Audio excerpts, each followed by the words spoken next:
Вітаю, друзі. Ну що, давайте говорити про важливі речі. Чи справді готується Офіс президента до виборів, про які пише Financial Times? Чи потрібні ці вибори України? Як можна взагалі все це реалізувати? І які загрози несе цей сценарій для України? Поговоримо таке ж про те, що у нас відбувається з бюджетами, чи правда, що влада планує незабаром підняти податки. Поговоримо про газ і електричество, поговоримо багато про що сьогодні будемо говорити. Про це все в ефірі з екс-спікером Верховної Ради, народним депутатом України Дмитром Разумковим. Дмитро, вітаю. Радий вас бачити. Дмитро, дивіться, можна жартувати про вибори все, що завгодно, але ситуація дивовижна. Видання Financial Times з посиланням на джерело повідомило в Офісі президента, що Зеленський планує проведення президентських виборів одночасно з референдумом щодо мирної угоди з Росією. В Офісі президента вже відреагували на інформацію Financial Times і заявили, що проведення виборів можливо лише за наявності гарантії безпеки. Про це пише Укрінформ з посиланням теж на джерела в Офісі президента. Офіс президента спокійно викидає цю інформацію, нічого не соромить. Навіть додає, ніхто ж не проти виборів. Головне, щоб була безпека. Мої джерела при цьому кажуть, що жодних вимог з боку США про ці вибори немає. Мені це повідомило два джерела з Вашингтонщини. І кажуть, що це ідея фікс самого Володимира Олександровича. Що про це відомо? Чи можливий цей сценарій? Бо мої джерела кажуть, що не 24.02 будуть повідомляти про вибори, трохи пізніше. Але до виборів не просто готуються. Цей сценарій намагаються зараз реалізувати. Що вам відомо про це? Влада до виборів готується з осені 22-го року. Ми це з вами багато разів говорили в ефірах, спілкувалися. В них таке весняно-осінне загострення, весна 22-го, осінь 22-го, весна 23-го, осінь 23-го, весна 24-го, потім був велика перерва, де вони перестали готуватися, тому що рейтинги влади і рейтинги президента знищились, бачите, вийшло по Фрейду. І ця історія не знаходилась на порядку денному. Потім була заява Дональда Трампа про вибори, і насправді це виступило такою соломинкою для влади, вони за це учепилися і почали говорити про те, що треба проводити вибори, пов'язуючи їх з референдумом. Дійсно, я теж тільки повернувся зі Сполучених Штатів Америки, я не від жодної людини не чув про вибори президента. Да, там йдуть різні розмови, хтось підтримує ідею з референдумом, хтось виступає проти неї, хтось, знаєте, ще не сформував свою думку. Я зараз говорю про представників і Конгресу, і Сенату, і Держдепу, і інших людей, які можуть впливати на прийняття тих чи інших рішень. А от про вибори президента мова не йшла. Багато хто погоджується з тезою про те, що вибори провести під час дії воєнного стану неможливо. Хтось, не розуміючи українські реалії, говорить, окей, це можна зробити, але потім, коли ти починаєш проговорювати і обговорювати ті нюанси, ті ризики, які існують, вони кажуть, да, ми розуміємо, мабуть, ви праві, сьогодні провести чесно вибори буде неможливо. Плюс є завжди дуже такий серйозний вагомий аргумент, який я задаю і європейським партнерам, і американським нашим колегам. Я кажу, добре, окей, завтра відбуваються вибори в Києві, чи готові ви відправити туди своїх спостерігачів, і не лише в Київ, а і у Львів, і, наприклад, у Краматорськ. Будуть там представники вашої організації або вашої країни? Я жодного разу не почув відповіді «так». В кращому випадку вони ховають очі. Більш відверті, більш чесні відповіді – ні, ми нікого туди не відправимо. Тоді я задаю питання, якщо ви говорите про проведення виборів під час воєнного стану і самі розумієте, що ви своїх туди не відправите, чому ви наражаєте на таку небезпеку фізичну громадян України? І давайте відверто говорити, демократичну нашу з вами країну. Тому що провести вибори під час дії воєнного стану в тих умовах, які є сьогодні, просто, на мій погляд, неможливо.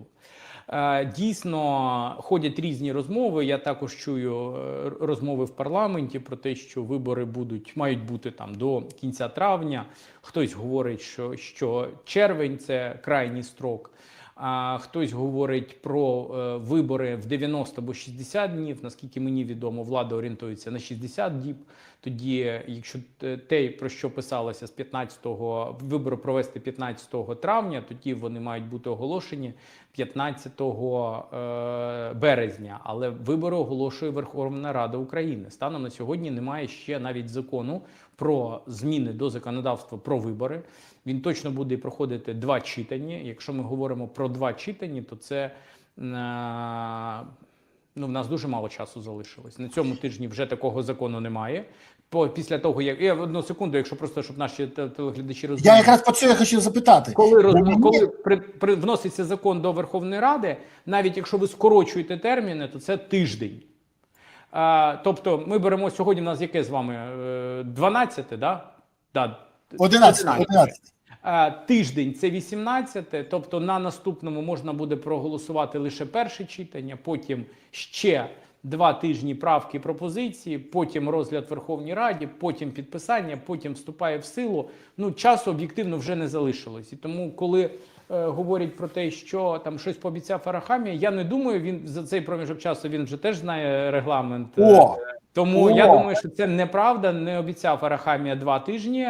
Провести закон за 2 тижні, да, можна, перше, друге читання. Але зареєструвати, провести перше читання, друге читання, підписати, щоб вступив в силу, я думаю, що це мало вирогідно. Плюс той законопроект, той драфт законопроекту, який був запропонований робочій групі з боку Центральної виборчої комісії, там білим по чорному, чорним по білому, будь-яким іншим написано наступне.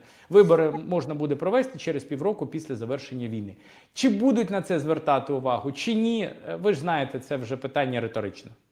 От якраз зараз по регламенту хочу поговорити. Наші глядачі не дуже в цьому освічені, але, пане Дмитро, ви були спікером Верховної Ради.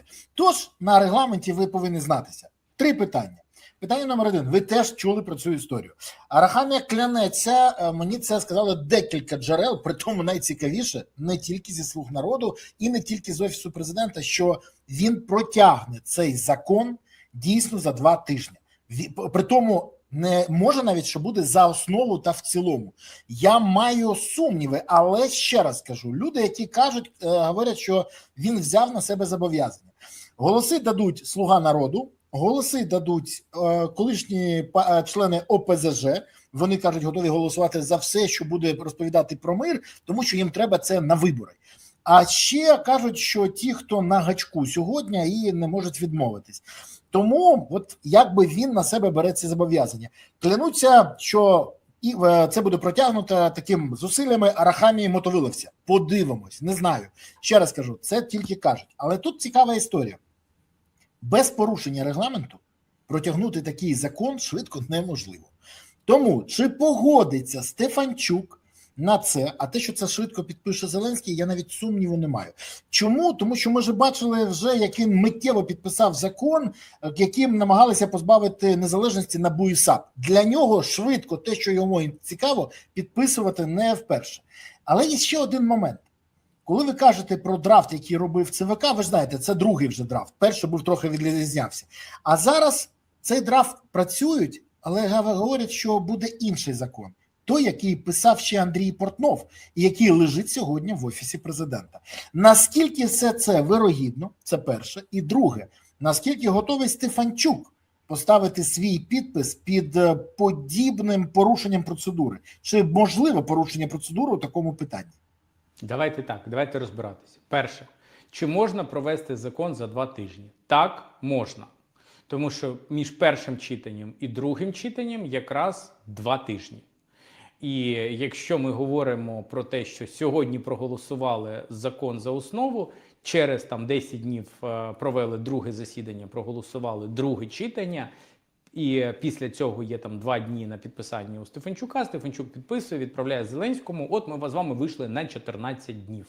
Можливо. Але якщо ви не берете в те, що законопроект, будь-який законопроект реєструється в стінах Верховної Ради. Потім кожен народний депутат може подати свій альтернативний законопроект. Президент, до речі, може подати або Кабмін альтернативний законопроект. От на цей час альтернативних законопроектів відводиться також фактично 2 тижні.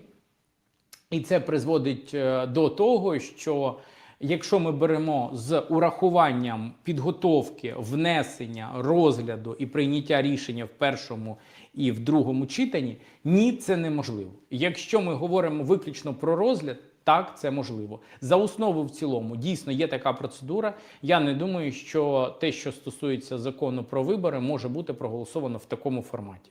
Тому поживемо, побачимо. Розумієте, на початку каденції в 2019 році я зробив все, щоб парламент жив за регламентом.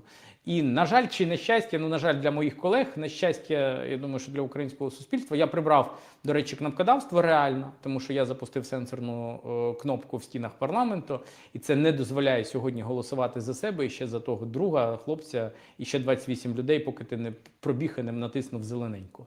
Але паралельно з цим були заведені такі норми, що ми працюємо в рамках регламенту.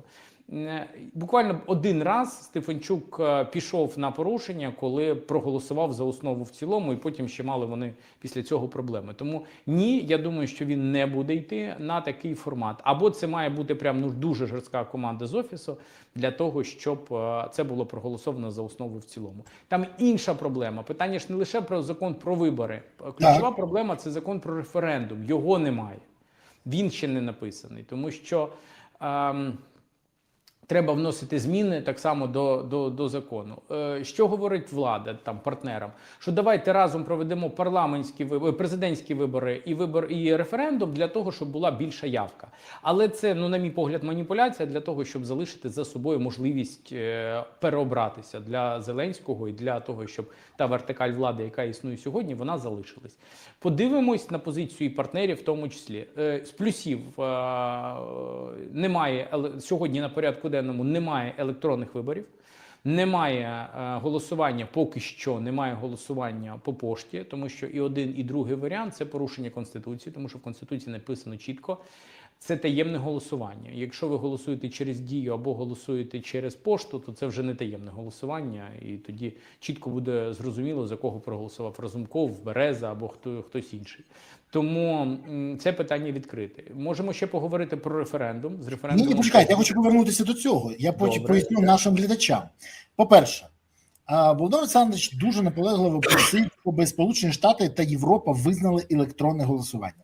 Він отримав відмову і в Сполучених Штатах, і в Європі. В Європі він отримав настільки жорстку, що це викликало в нього, я би сказав, такий істеричний виступ в Давосі. Саме через відмову європейців визнавати електронне голосування, яке дає можливість Зеленському виграти, бо можна намалювати собі 146%, доведено сусідом зі Сходу. Так от, він якби зараз дуже такий збентежений. Але йому підказують, є ще один момент. Швидкі вибори. Швидкі, коли інші не готові. І він хоче зараз в це погратися. Більше того, є велика така можливість того, що він буде грати ще в що? Голосувати будемо за мир на референдумі і за президента, який підпише і забезпечує мир після референдуму. Тут цікава історія. Зеленський навіть сам виступить і скаже, я особисто голосував на референдумі проти. Але народ же проголосував. І народ хоче таке рішення. Тому я з великою огидою, але вимушений виконати волю народу. Я поставив запитання своїм, скажімо, злим язикам з Банкової, а що ви будете робити, якщо народ проголосує проти? І от цього сценарію вони не прораховують. Це неймовірна ситуація. Вони не знають, що робити. А що буде, якщо дійсно народ проголосує інакше? Що буде не так, як хочуть в Офісі Президента і на Банковій? То що будуть робити тоді Зеленський і ті люди, які беруть на себе зобов'язання, які виконати буде неможливо? Перше, я вважаю, що Зеленський може підписувати ті документи, які в теорії можуть лежати на столі. І насправді хто говорить про нелегітимність Зеленського? Говорить Росія. Вони кажуть, ми його не визнаємо. Хоча вже лунали заяви від Путіна, від інших, що а там, коли будемо підписувати, то подивимось. Але є там точно дві людини, яких вони визнають. Це голова Верховної Ради і керівник Кабінету міністрів України. Для Європи, для Штатів всі три легітимні, там питань жодних немає. Тому якщо ми говоримо про підписання з української сторони, можна було підписувати на трьох. Так само, там, наприклад, з боку Росії і з боку Сполучених Штатів Америки, Європи, ну всіх долучені до цього сторін. Щодо референдуму. Насправді проблема більш глибока. Я б її поділив на три складових. Перша складова – це явка. Я впевнений, що не всі ті, хто нас сьогодні дивляться, знають про те, що для того, щоб референдум був легітимний і такий, який відбувся, явка має бути 50% виборців. Всі, хто має право прийняти участь в голосуванні. Давайте не забувати, що в нас мільйон, там, 1,5 мільйони в секторі безпеки і оборони, і велика частина з них знаходиться безпосередньо на фронті. Той, хто сидить сьогодні на СПшці, ну в жодному варіанті не зможе прийти і проголосувати за будь-кого або за будь-яке рішення на референдуми. Друга частина – це люди, які знаходяться за межами нашої держави. І вони, приклад, давайте просто. У нас сьогодні можливість голосувати є лише в консульствах і в посольствах. Беремо з вами Польщу. Польща близько 1 мільйона людей, які знаходяться і живуть там, українців, я маю на увазі. Для того, щоб вони проголосували, доїзд до дільниці має бути не більше 10-15 кілометрів, а з урахуванням того, що ми говоримо про приблизно 1 мільйон людей, то має бути не 4 точки, де, як сьогодні, де можна проголосувати, а близько 1000. Німеччина там 1 400 000, ну тоді за великим рахунком беріть 1400 дільниць, плюс-мінус, якщо реально підходити до цього процесу. Якщо ж ні, то це на процес попливає дуже сильно, тому що люди не прийдуть на вибори і вони не зможуть взяти участь у референдумі. Плюс, давайте не забувати, що Росія точно буде шукати механізми, як зірвати цей процес. Я далі поясню, чому. В Росії живе велика кількість громадян України. Ми маємо це визнати на окупованих територіях, не на окупованих територіях, на теренах самої Російської Федерації. Тому що вони будуть робити? Або один з механізмів, які вони вже розглядають і точно будуть запускати в якості процесу. Вони будуть перереєстровувати цих людей або в республіках колишнього Радянського Союзу, або там в Туреччині, в інших країнах світу, для того, щоб вони фіксувалися як потенційні виборці і таким чином збільшувати кількість виборців взагалі. А потім вони не приїдуть на вибори і таким чином підірвуть сам по собі референдум. Ну, тобто, наприклад, я не знаю, скільки точно, але там по різним оцінкам до 3 мільйонів людей живе в Росії. От хай вони візьмуть 1 мільйон або 1,5 мільйона і загонять по такій схемі в інші держави. Тоді фактично вони зможуть вибити близько, я думаю, що там 7% всіх виборців в Україні, зменшивши такий результат. Плюс, якщо цей референдум відбувається під час дії воєнного стану, не прийдуть ті, хто ховається від мобілізації, ті, хто не хоче бути бусифікованим, ті, хто не перереєструвався, ті, хто не поновив бронь, або багато інших людей. І тоді ми можемо отримати дуже страшний результат. Якщо на цей референдум явка буде, наприклад, 47%. Це буде означати, що він не відбувся.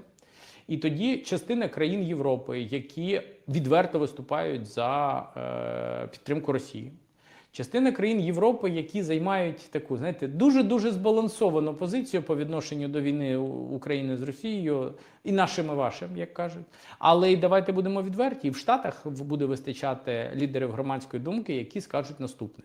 Шановні друзі, Україна проголосувала на референдумі, верніше не проголосувала про закінчення війни і про підписання тих чи інших мирних угод.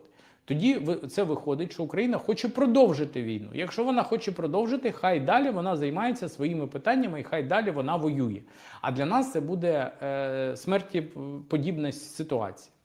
Далі існує ще 2 варіанти розвитку подій після або під час референдуму. Перший – 49 за, 51 проти. Повторюється аналогічна ситуація, яку я тільки що описав щодо позиції ряду інших країн. І є інша ситуація, коли 51 за, а 49 проти. А з урахуванням того, що ми з вами поговорили, що велика частина наших з вами захисників не зможуть прийняти участь в цьому голосуванні, це буде означати, що фактично це розкол суспільства. І чим він завершиться, сьогодні прогнозувати дуже важко. Потім можуть хтось прийти і сказати, а ми з таким рішенням не погоджуємося. Особливо, якщо це будуть люди зі зброєю, то наслідки можуть бути дуже негативними. Да, ми можемо закінчити війну, і для нас дуже важливо закінчити війну в цьому році. Я об'єктивно вважаю саме так, і я дуже хочу, щоб в Україну прийшов мир. Але наслідки, коли це не рішення влади підписати той чи інший документ, а рішення українського народу, буде всередині цього народу, всередині цього суспільства викликати дуже серйозний дисбаланс і розкол. І ще раз повторюю, я навіть не хочу прогнозувати, до яких наслідків це може призвести.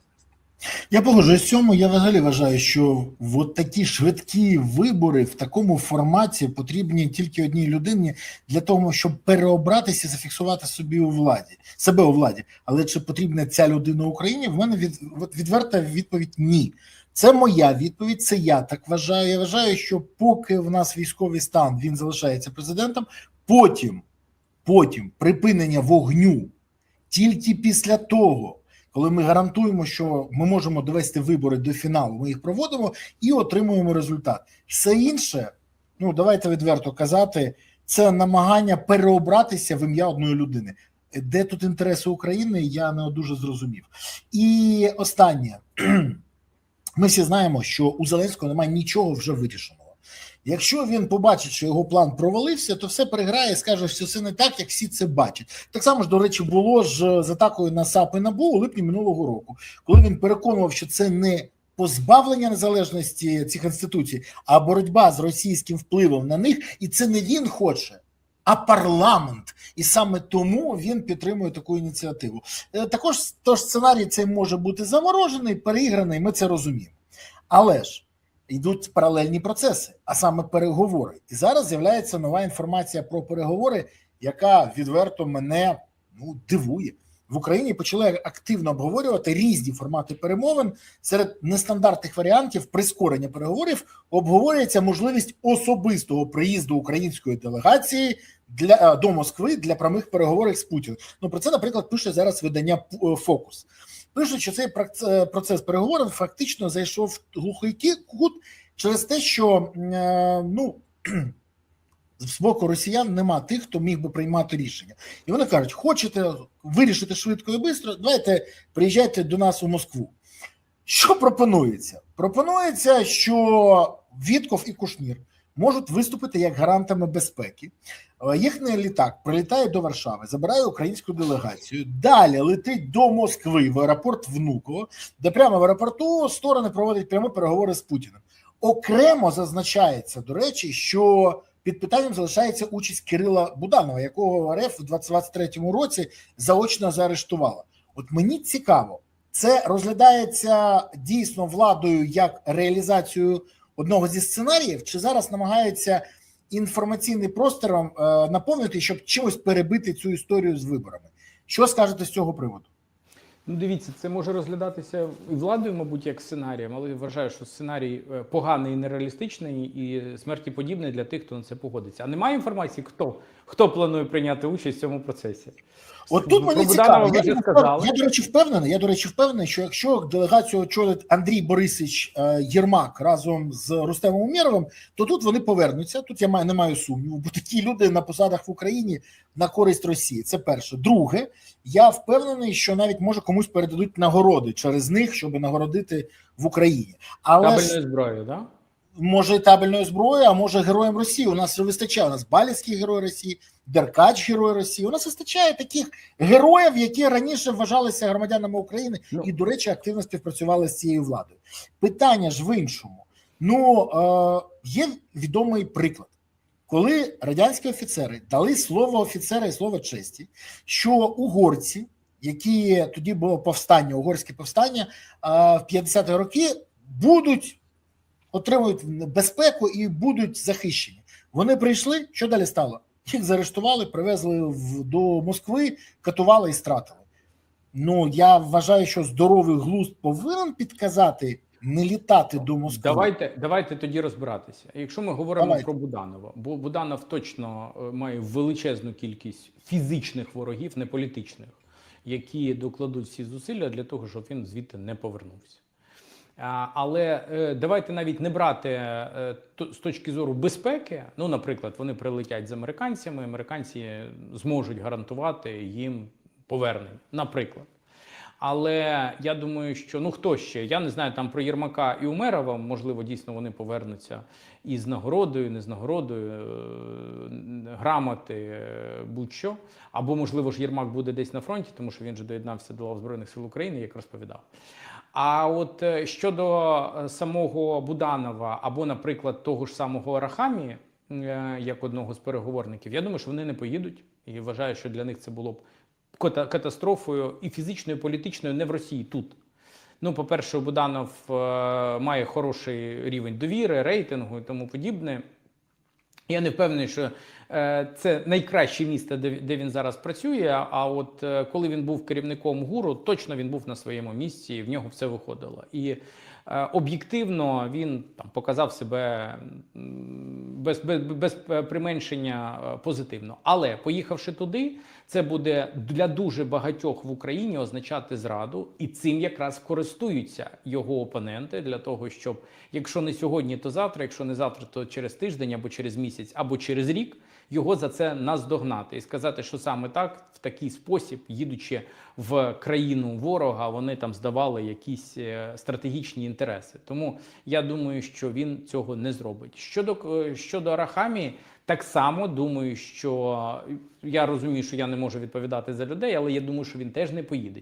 Давайте пригадаємо, що у Арахамії були проблеми, його хотіли, що розповідають, його хотіли заарештовувати, вручати йому підозру по 111, причому з абсолютно надуманої історії, для того, щоб прибрати його з посади і депутата, і керівника фракції, і тому подібне. Я думаю, що всі це пам'ятають. Так от, якщо Давид Георгійович поїде до Росії, є величезна вірогідність, що коли він повернеться, навіть якщо він все буде робити на користь нашої держави і дійсно там сприяти проведенню будь-яких позитивних зрушень для того, щоб нарешті в Україну прийшов мир, то по поверненню або в той день, або через тиждень, або через там місяць, я не знаю, йому влуплять 111-ту підозру і закриють в буцегарню.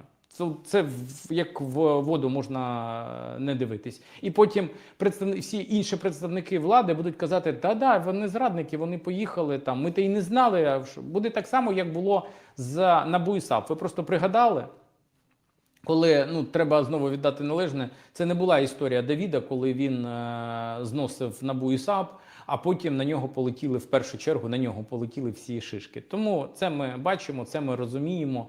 І я дуже сподіваюся, що там частина делегації, яка переговорна сьогодні є, не допуститься цієї помилки. Щодо перемовин, вони тривають. І, до речі, в цьому плані я вважаю, що перемовини мають бути.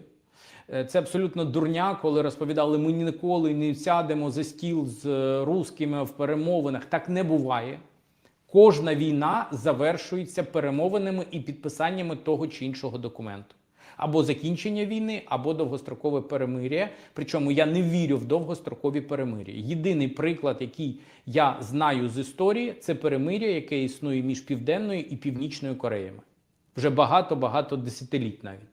Інших прикладів не було. Будь-яке перемир'я через короткий проміжок часу або середній проміжок часу перетворюється на нову хвилю, дуже часто більш жорстку і криваву бойових дій, ніж це було раніше. Тому нам дійсно дуже потрібен мир. І коли ми говоримо про делегації, які приймають в цьому участь, вони мають працювати, вони мають сідати за стіл перемовин навіть з ворогом і вести ці перемовини і відстоювати інтереси саме нашої держави. Можна по-різному це сприймати, я розумію, що нам це не подобається, але давайте пригадаємо, нацистська Німеччина так само сиділи за столом і підписували капітуляцію. Радянський Союз, американці, французи, німці. І це був факт. Доконаний факт, який сьогодні можна прочитати в підручниках історії. Великобританія, вибачте, я забув. Така сама ситуація була з Японією після того, як вони підписували капітуляцію. З іншими країнами, де хочеш або не хочеш, ти маєш сидіти і приймати капітуляцію або відстоювати свої інтереси. Є і інші приклади в історії. Я зовсім не закликаю до капітуляції нашої сторони, це точно зрозуміло. Але сідати, домовлятися і підписувати той чи інший документ, який має бути не лише, отут важливо, він не має бути між Україною і Росією. Він має бути з залученням всіх існуючих сьогодні сторін і реальних гарантій безпеки. Тому що якщо ми просто підпишемо документ про мир, який не буде за собою нічого більш нести, ми отримаємо знову війну, ми отримаємо Будапештський меморандум 2, і це буде все дуже смішно виглядати, не принесе жодним чином в Україні безпеку, але й створить додаткові можливості для Росії відновити свої сили і знищити нас через короткий проміжок часу. Давайте речі називати своїми іменами, не дивлячись на героїзм українського народу і української армії як частини цього народу. Дивіться, в будь-якому випадку треба пам'ятати, що переговори повинні бути в інтересах України, а не окремих осіб. Особливо, якщо ці особи переслідують саме свої перспективи в Сполучених Штатах або вважають, що можуть чимось поступитися від імені України для того, щоб уникнути якогось покарання за участь, наприклад, в корупційних справах. І це дуже важливо. Але повертаючись до наших проблем, до внутрішніх проблем, тому що війна – це не тільки фронт, це ще й економіка. Без економіки фронт не може вистояти. Що у нас взагалі зараз з бюджетом, що у нас зараз з податками? Наскільки мені відомо, провалилася спроба підняти податки і оподаткувати, наприклад, OLX, так відомий податок на OLX, який ініціював Гетманцев. Наскільки взагалі ця ситуація зараз загрозлива, що там відбувається, і що у нас з наповненням бюджету? Бо нещодавно Гетманцев сказав, що все, джерела закінчилися. Що, закінчили всіх гусів общіпувати? Гусі закінчились чи що трапилося? Він знову душить гуся, головний фіскал нашої держави.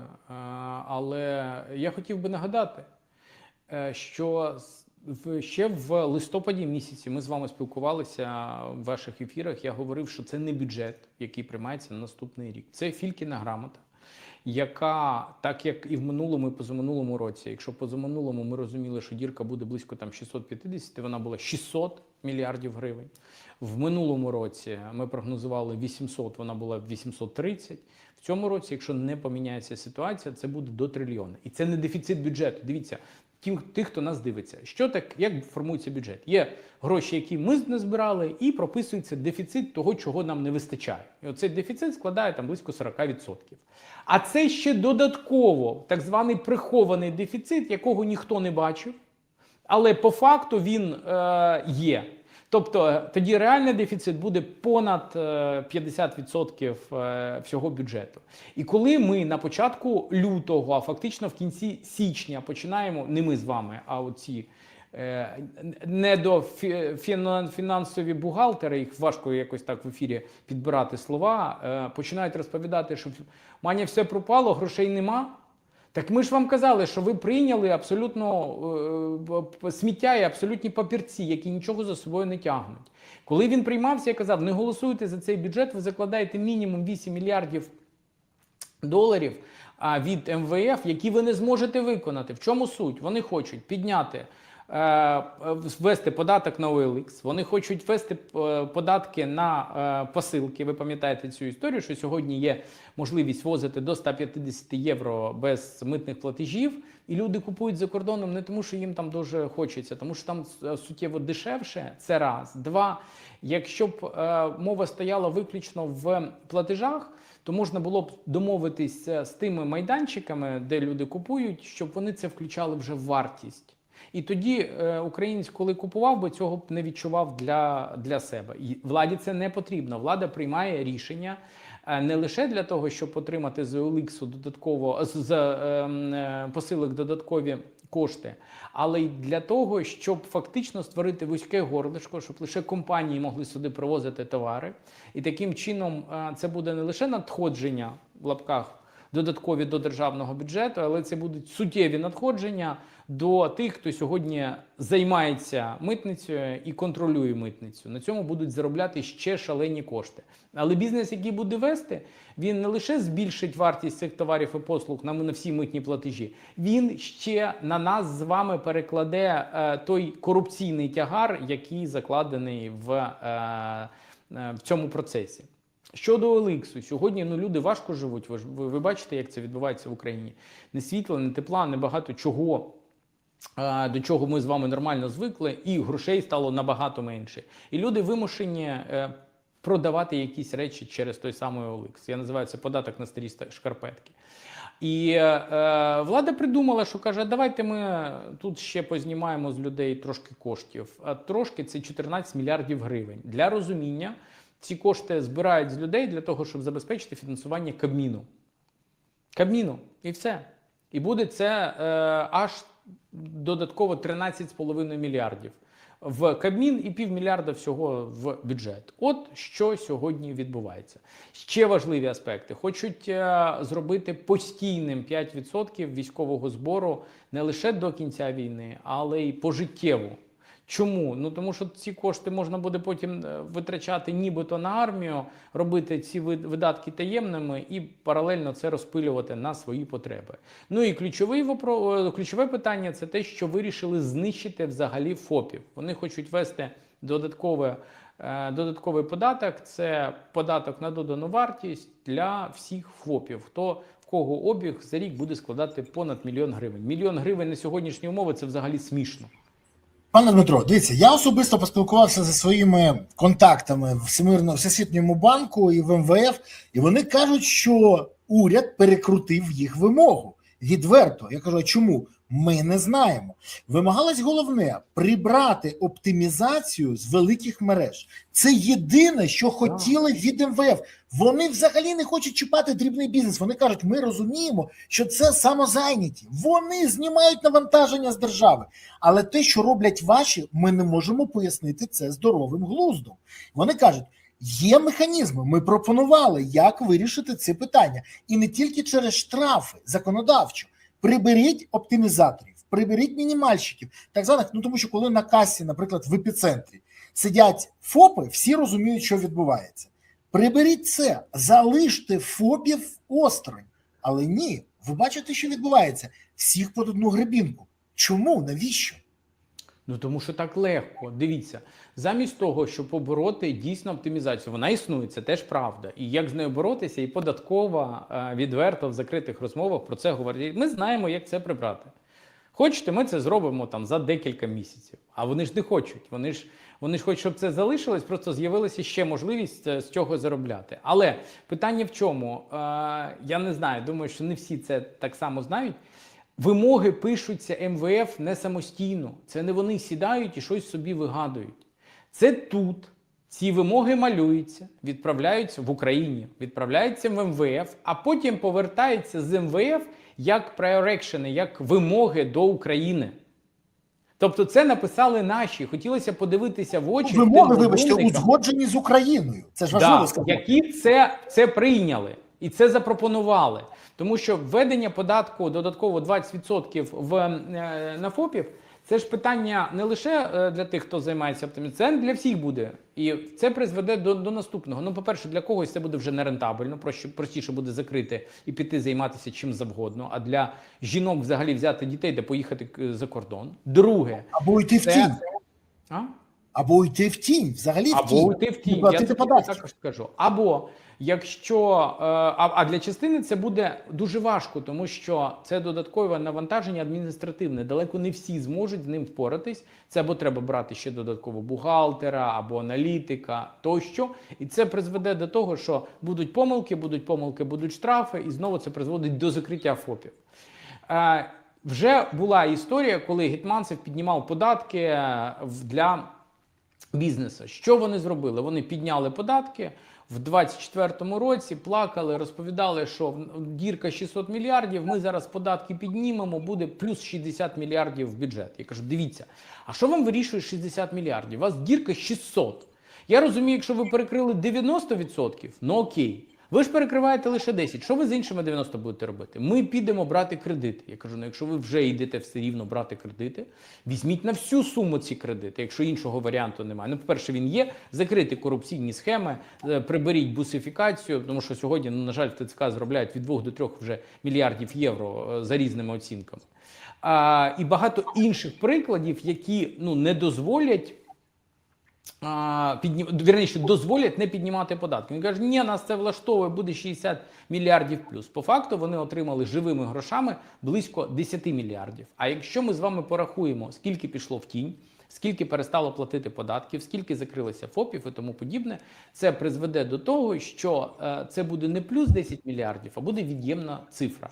Для розуміння, в 2024 році закрилося 210 тисяч ФОПів за рік. В 2025 році за 11 місяців закрилося 250 тисяч ФОПів. За 11, навіть не за рік. От вам результат роботи Гетманцева і його команди. Такий в нас Тімур і його команда, або Мальчиш-Плохіш, ну не знаю, як краще його назвати. От вам результати цієї роботи. Але якщо ми говоримо про наших партнерів, я не знаю, розуміють вони чи не розуміють, якщо закрити ФОПи, то чоловіки або будуть шукати можливість кудись ховатися, або будуть купляти собі довідки, якщо вони не готові будуть доєднатися до лав Збройних сил України. Жінки будуть збиратися і виїжджати за кордон, хтось піде в тінь, хтось піде в сіру, хтось піде в чорну, і це зменшить взагалі наповнення грошей в державному бюджеті. Це так само, як з комірним, так як з комунальними послугами. Скільки я не говорю, скільки я не пропоную, в нас є там ряд законопроєктів, як виходити з цієї ситуації, вплоть до того, щоб заморожувати комірне на тих територіях, які постраждали. Ну, сьогодні будуть знову там, ну, добре, Зеленський десь прочитав наші закони і вирішив, що не мають нараховувати людям комуналку. Це правильно, але це не на рівні, я прочитав закон Разумкова, треба це прийняти. Це треба прийняти на рівні закону. Не хочеш приймати мій закон, чорт з вами, внеси свій закон. Не просто я там дав команду, воно забилося. Це має бути закон, який дозволить людям, в яких сьогодні в квартирі 0, не платити за гарячу воду, якої немає. Не платити за каналізацію, яку порвало, не платити за сходинкові клітини, по яким вода біжить і висять бурульки. Не платити за опалення, якого немає взагалі. Ну, тому що теплоносій не того об'єму. Зараз поговоримо, до речі, про тепло, про світ, про газ. Але останню крапку я хочу поставити. Знаєте, я ж запитав, кажу, а чому, наприклад, не узгоджуються якісь інші пропозиції від МВФ? І тут мені сказали, ми пропонували все ж таки побороти корупцію на митниці, контрабанду і ввести податок на розкіш. Я кажу, і про корупцію кажуть, що борються, з контрабандою щось не здається, а от податок на розкіш чомусь цей уряд взагалі не хоче узгоджувати. Я навіть не можу зрозуміти чому. Що ж їм заважає? Може вони не знають, що таке розкіш, і не знають, як її оподатковувати, а може навпаки, бджоли проти меду не воюють. Ну, час покаже, але це дуже дивна ситуація. Дуже, коли МВФ ставить запитання і каже, що, наприклад, якщо прибрати контрабанду нелегальних цигарок і алкоголю, це дасть в бюджет більше, ніж 100 мільярдів на рік. Більше, ніж 100 мільярдів. От, вже гроші є. Якщо прибрати ще і контрабанду електроніки, ще 160 мільярдів. Чверть трильйона можна знайти на двох моментах. Ні. А ще порахували, скільки може принести податок на розкіш. Але тут кажуть, краще все ж таки бороти корупцію на митниці. Навіть не можу зрозуміти, що ж так тої розкоші от таке є, що вона так от захищена владою. Подивимось. Але скажіть мені, будь ласка, а що ви взагалі чуєте про ситуацію з енергетикою, з електрикою, з газом? Чому запитую? Тому що, наприклад, остання заява директора Центру досліджень енергетики Харченко говорить про те, що запас обладнання для ремонту енергетичних об'єктів вже вичерпано, воно на нулі. Він прогнозує, що ситуація зі світлом стане гіршою. А що може ще бути гіршою? Вони взагалі можуть зникнути? Чи що у нас? І як вирішується питання це на рівні влади? Дивіться, з енергетикою біда. Те, що сказав Харченко, я вважаю, що воно плюс-мінус відповідає дійсності. Сьогодні склади запасних частин або вичерпані, або майже вичерпані, плюс ідуть удари по 750-кам, а це такі підстанції, які фактично штучним товаром виробляються не там за рік, за два, а довгий проміжок часу замовляються для них деталі. До чого? Це, до речі, продовження про податки, вже не про податки, а про український бізнес. Станом на сьогодні вартість електроенергії для бізнесу зросла фактично в 2 рази. До цього було 11, сьогодні, якщо брати з доставкою, то це складає 21 гривня 84 копійки. Тобто майже 22 гривні. Якщо люди працюють на генераторі, то вартість кіловата електроенергії в 3-3,5 рази більше, аніж була, якщо б вони жили на мережі, центральній мережі. Чому? Тому що це не враховуючи там ще генератори, не враховуючи амортизацію, заправку, це я порахував виключно паливо. Всі інші логістичні, ремонти поточні і капітальні, цього всього немає. Точка. Наступне питання. Це питання пов'язане з тим, що немає жодних компенсацій для бізнесу. От ми були у відрядженні в Запоріжжі. Вони говорять, багато підприємств, які постраждали від рашистських ударів. Там недалеко зовсім до фронту, хоча об'єктивно така ситуація є по всій державі, просто в них, мабуть, трошки частіше, в них, в Харкові тощо.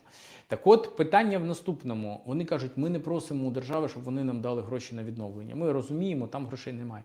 Дайте нам якусь пільгу по податкам. І зареєстрований наш зараз законопроект 15011, якщо не помиляюсь, про обмеження обмеження податків, які ці підприємства будуть сплачувати в бюджет на рівні 50%. До того моменту, поки не закриють ті видатки, які понесли на відновлення підприємства. Чому? Це абсолютно реальна історія. Ну, наприклад, прилетіло в підприємство витратило 10 мільйонів гривень на відновлення.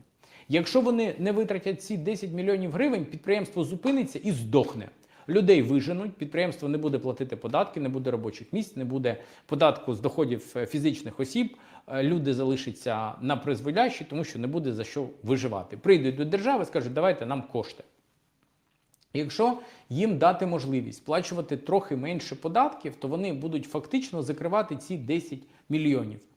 Звісно, до того моменту, поки ці дві суми не зрівняються.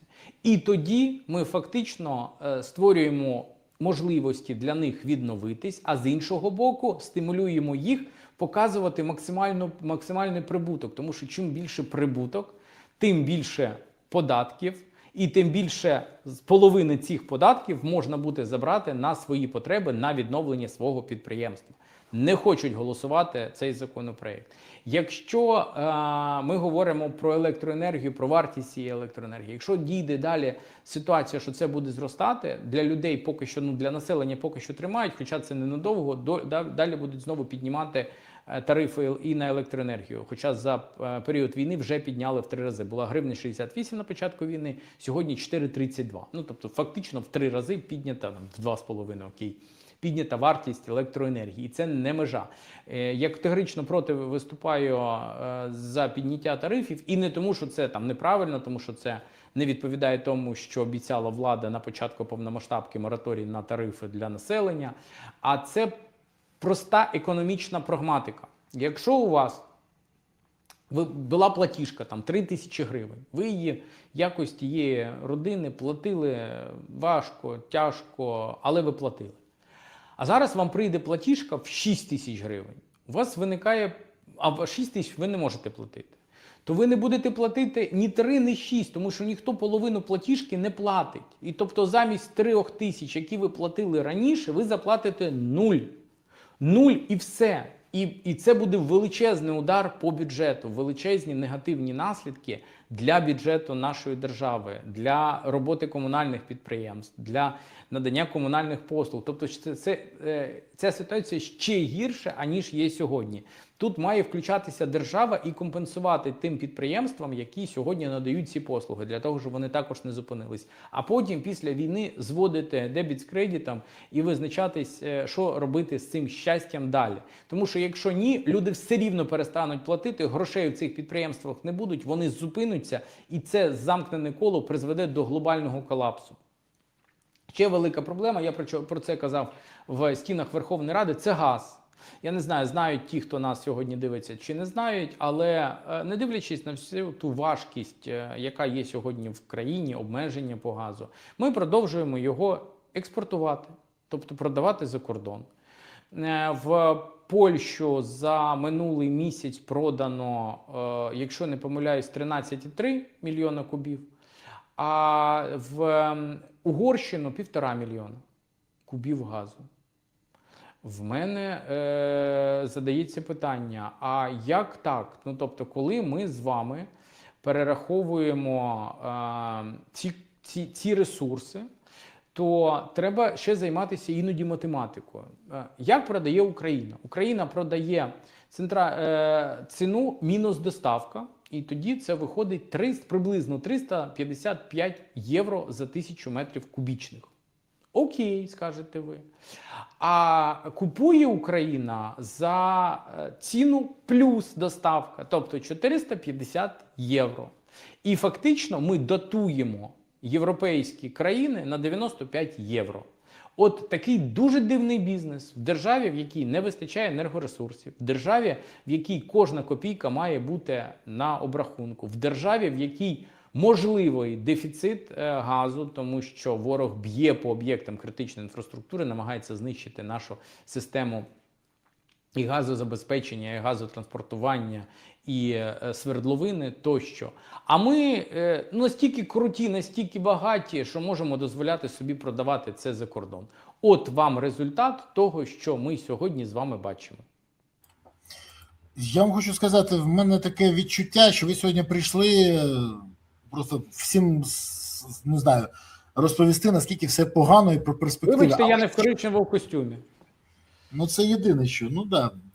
Але дивіться, ну, є ж позитивні новини. Ну, наприклад, є перший результат від НАБУ і САП, який справді доведений до строку за ґратами, і навіть нардеп, який став народним депутатом завдяки Володимиру Олександровичу Зеленському і слугам народу, і прийшов як слуга народу в Верховну Раду, мова про нардепа Гунька, він отримав строк. Він отримав строк, спочатку 7 років, але суд подивився на нього, сказав, що там були деякі моменти, і зменшив до 4 років. Він був затриманий і зараз повинен фактично автоматично втратити мандат. До речі, він ще мандат не втратив. Але така ж ситуація може статися ще одним нардепом, Одарченко, який теж отримав 7 років плюс конфіскацію, і тоді, який є, до речі, членом монокоаліції, монокоаліція втратить майже останній штик, який в них був в запасі. В мене 2 запитання. Перше. Гунько приєднався до групи «Відродження України». Це колишній шматок ОПЗЖ, забороненої партії. Він, до речі, не один такий, ще є Юрченко, який теж приєднався і теж отримав підозру в корупції. Взагалі вони часто приєднуються до ОПЗЖ, але в мене питання. Що зараз буде робити влада? Бо їм цей шматок ОПЗЖ корисний. Вона розпустить цю групу, вона делегує туди когось зі своїх, або навпаки, зальє всю групу в монокоаліцію, щоб збільшити кількість членів монокоаліції і вийти з цієї зони ризику. Бо в них залишився один штик і 226 голосів. А це, ну, це катастрофа для них. Можуть втратити монобільшість. Я думаю, що є 2 варіанти розвитку подій. Перший варіант – це знайдуть когось для того, щоб доповнити цю групу.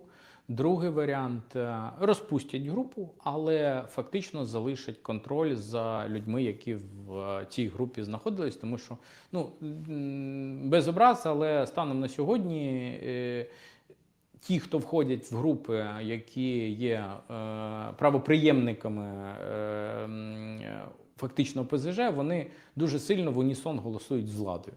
Це реальний факт, тут можна просто подивитися по голосуванням. Я навіть не даю свої оцінки, я просто говорю про результат. Тому Виходячи з цього, вони можуть залишити контроль над цими людьми, а далі ситуація буде розгортатися так, як буде розгортатися. Щодо залучення цих людей до монобільшості, я в це не вірю, тому що велика кількість ОПЗЖ – це політичний буде удар для «Слуги народу». Можуть повернути деяких колишніх представників монобільшості, там є декілька людей, таким чином підсиливши коаліцію, не більше. Факт залишається фактом.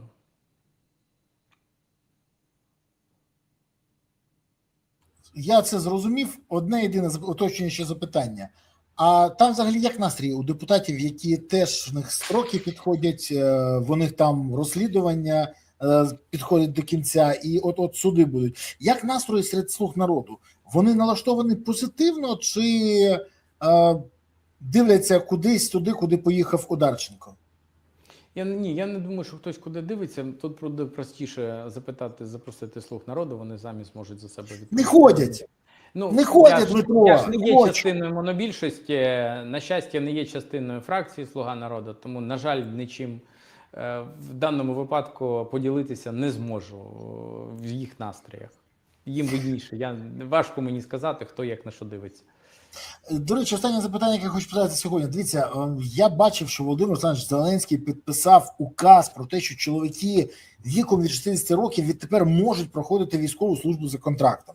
Ну і це стало можливо саме завдяки підпису Зеленського. Скажіть мені, будь ласка, чи знаєте ви, завдяки якому указу і що за указ повинен підписати Зеленський, щоб, наприклад, Баканов, Єрмак, Чернишов, Кулюбаєв, Малюська, Трухін, Мініч та інші друзі, бізнес-партнери, колеги нашого президента погодились би проходити військову службу за контрактом. Наприклад, пропагандисти Офісу президента Іванов, Петров, Золкін, той же самий Золкін вбивав українців. Але чомусь ворогів України він, як чато, не хоче, і вбивати їх теж не хоче. В мене до вас тільки одне запитання. Який указ має підписати Володимир Олександрович, щоб люди, які входять в його орбіту впливу і відносин, згадали, що вони ще й громадяни України і, не маючи ані посад, ані будь-чого іншого, приєдналися все ж таки до захисту України? Чи це інше? Я думаю, що це, до речі, не до указів Зеленського, а це питання до ТЦК. Хай вони покажуть, і це для них буде лакмусовим папірцем, хай вони сходять до великої частини тих, кого ви перерахували, і запросять до лав Збройних сил України. Тим більше, що, можливо, окремо взяті персонажі, про яких ви згадали, вони самі казали, вони так поривалися до лав Збройних сил України, можливо, просто не можуть знайти маршрут до ТЦК, до фронту. Якщо що, можна в коментарях під ефіром написати цей маршрут. Я думаю, що багато хто знає, кому і куди треба було б сходити. Якщо ми говоримо про Єрмака, він може взагалі очолити корпус свого імені, показати результат, як треба повертати наші території. Більше того, колись Єрмак Сибір підкорював, хай цей Єрмак підкорить, наприклад, Покровськ і рухує на, хай рушить, але потім подумав, що рухує краще, якраз на Москву. Це буде найкращий варіант. Заодно і перемовини проведе. Але якщо без жартів, друзі, напишіть в коментарях, як ви вважаєте, чи буде таке, що ці люди, яких я перерахував, приєднаються до лав ЗСУ, чи ці мамини царапки не для цього народилися? Пишіть в коментарях, приєднаються? Ні. Ніколи. Подивимось, кого більше. Ну і, як завжди, дякую за те, що ви активні. Пане Дмитро, хочу подякувати вам за сьогоднішній ефір, за те, що ви знайшли час, можливості, за те, що приєдналися. Ну і за те, що відповідаєте на запитання. До речі, якщо там слуги будуть хотіти прийти, я готовий їм надати ефір. Я запрошую всіх, але вони чомусь перелякано кажуть, що ні, дякую, ми знаємо, що буде. Так тим краще. Якщо проінформований, значить, що озброєний. Приходьте в ефір. Вам дякую ще раз і до нових зустрічей. Па-па. Друзі, дякую вам, що ви дивилися. Не забули поставити вподобайку, не забули підтримати канал і підписались, прокоментували, поширили відео. Але окремо подяка за те, що ви підтримуєте ЗСУ. Донайте на ЗСУ, приєднуйтесь до ЗСУ, допомагайте ЗСУ. Бо ЗСУ – це єдина сила, яка запорукує того, що Україна є майбутнє. Тож гуртуємось навколо ЗСУ і все буде Україна. Дякую вам, тримаємось, па-па.